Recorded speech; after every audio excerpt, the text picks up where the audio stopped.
Hi everybody, welcome to Live with Chaudhry here at Pharmalab Congress in Dusseldorf.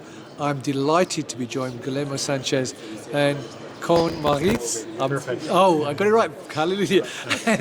The last time I saw these gentlemen, one of them was wearing bunny ears, and it was October 2019. And a lot has happened since then. So, Guillermo, Koen, it's lovely to see you first of all, both of you. How are you? We're doing well, and we're still wearing rabbit ears, so they're up there. If you nostalgic, we can put one on. But no, doing good. Fantastic. Now, obviously, as I said, the last time I saw both of you was at Pharmalab 2019. So before we talk about what's been happening since then, for people not familiar with MAT research, can you just give me a quick overview of the business and what you actually do? Yeah, our company is specialized in the Monocyte Activation Test, which is a pyrogen test, and it's mostly known for replacing the Rabbit Pyrogen Test. And pyrogen testing is done to test, let's say, the safety of parental drugs. So everything basically that gets injected into you. And I think for the last pretty much 100 years, let's say the golden standard has been the Rabbit Pyrogen Test. Right. And we've been developing an idea that also has been already quite old, like about 40 years, to use an in vitro human immune reaction to test to see if there's contamination that induces fever.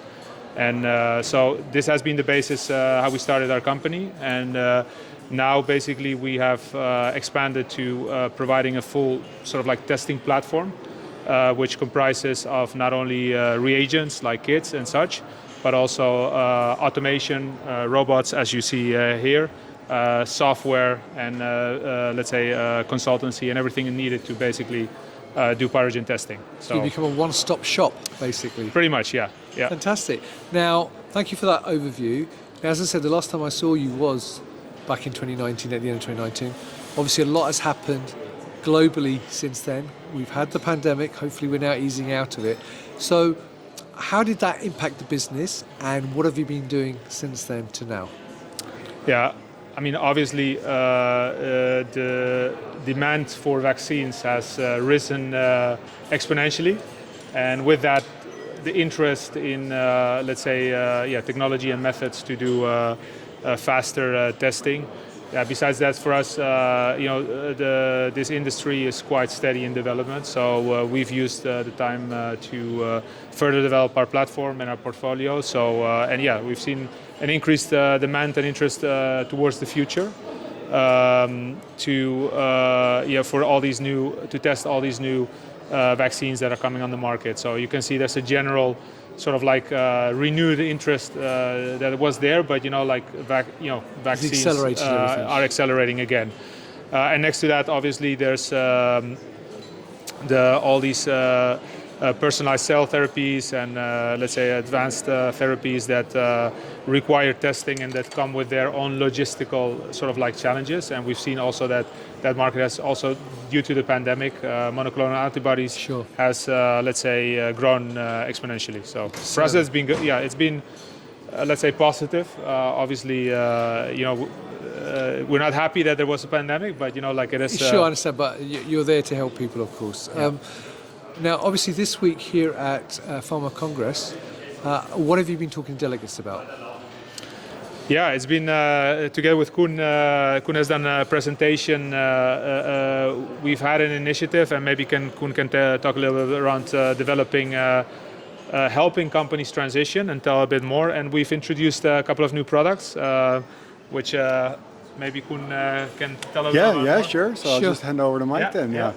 So the story that we actually want to tell here is that we want to have data, and why I'm saying this is that there's in the Monocyte Activation Test, of course, like a relatively new method. There's a lot of discussions, but it's almost like more like an opinion on that. There's like someone that puts a lot of data on the table, says this is what we show. Right. So this has been a theme, I think, for the last year also for us to just develop a platform that enables the generation of a lot of data. So we have been working on the medium supplement, for example. So it's a topic that has been talked here for a couple of speakers. Do you use FBS, which still is an animal component, or human AB serum? We actually developed a newer method, the human platelet lysis, which actually is superior to the other two, which is also completely animal-free, with better responses, better sensitivity to non-endotoxin pyrogens, for example. Where the monocyte activation is really, kicking in. And also here in the back you see the robot. Right. Okay. And also I can, introduce it as this enables another topic, and that's the generation or the development of a 384 well technology. So a normal monocyte activation test has standardly been performed in 96 wells. Right. By miniaturizing this, you have 4 times the amount of data points that you can generate with the same amount of reagents in the same amount of time. The robot enables this to do it. It's very scalable, and in this way, coming back again in generating data, we can easily generate a lot of data really relatively fast and cheap. So that's, I think, in the last year we've been doing a lot. This is the key maybe that we want to make clear, and that translates also to the next point. Our aim was to create a technology platform that makes,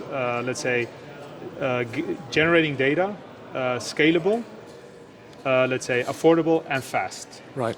And you could say that translates to how much effort, in money and human time is required to generate a certain amount of data points. And this is, with this automation platform that we developed is, I think, quite unique in the industry. It starts at a couple of thousand, per month. No setup, no complex, there's not $1 million basically upfront with $400K in customization fees and a 2-year project. You receive this, basically put it in the flow hood, and you can be running mats in 2 hours. Fantastic. And that makes it tremendously affordable and scalable. But then together with the 384 plates, which is miniaturization, that not only reduces labor, but also completely scales the amount of data points you can generate with the same reagents, 4 times as much. Basically, so even a higher factor because it's more efficient in use. And this, together with the software, now we've created our own software platform to be able to extrapolate a lot of the results that you have on a single test. When you run that into a bigger population based on actual, a database of donors, and through machine learning and AI, it allows you to, get a sense of how your results extrapolate to, within a bigger context. And this is a truly unique position at this moment. As far as we're aware, this has not been, is not available in the market. Foundational to all of this has been the vision of actually making it fast, cheap, and affordable. Right. Because that is what enables us to drive. Our goal eventually is to aid companies into making this transition, and to prove that this is not only, marketing talk. We went and looked up in the pharmacopoeia that there are now 59 products that still are tested with a Rabbit Pyrogen Test. And from these 59 products, we are planning to provide off-the-shelf, completely ready validation plans, so so we will do the validation, and basically allow then, if you're a manufacturer of albumin or something like that, to just take this, validation plan, which normally could cost you up to maybe 100,000 or something like that. It's completely basically complementary. You can take it and you can just verify if you get the same results. And we're planning, and that's our pledge, to provide this for the, the 50-something products that are available, that are to be tested with the Rabbit Pyrogen Test in the pharmacopoeia, in order to help, convince also, the industry that it's available, it's there, it's faster than using rabbits, it's cheaper, it's more reliable, but it's also sustainable. So very important from, let's say, sustainability perspective and also animal welfare perspective. Brilliant. Well, look, gentlemen, thank you for giving me such a detailed overview of not just what's been happening since 2019, but what you've actually developed up to this point. It all sounds very exciting and interesting. So viewers, if you're here at Pharmalab Congress this week, obviously come and meet Guillermo and Koen and have a chat with them about all the various solutions that they're doing here and learn more about how they can help you. Obviously, if you cannot make it, then you can go and check out their website and their LinkedIn page, and obviously leave any comments below the video for Guillermo and Koen, because I'm sure they'll be more than happy to answer any questions you've got involved. So, gentlemen, all I'm going to say is thank you very much for taking time out to talk to me. It's been lovely to see you both. Unfortunately, we haven't got the big rabbit which is walking around the show at the moment. They've decided to take a break. But I will be sharing on LinkedIn a photo with that rabbit as well as with the team with the rabbit, so you'll see what I mean about the show as well. But, gentlemen,